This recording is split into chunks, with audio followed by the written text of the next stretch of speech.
Per la settima e ultima batteria stanno per scendere in acqua Giulia Brigato in corsia 1, Ginevra Fissi in 2, Noemi Grendene in 3, Teresa Malipiero in 4, Laura Mioni in 5, Maria Ricetto in 6, Chiara Gatto in 7, Marta De Mattia in corsia 8.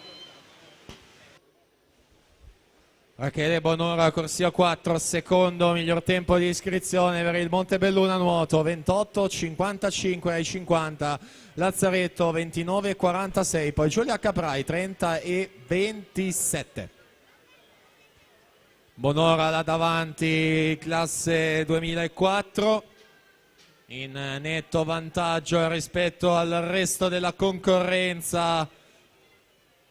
Nessun problema per l'ingresso in finale, 59,10 al momento il tempo che guida la graduatoria provvisoria, 59,65, dunque si va a mettere in seconda posizione in attesa dell'ultima batteria pronta alla partenza.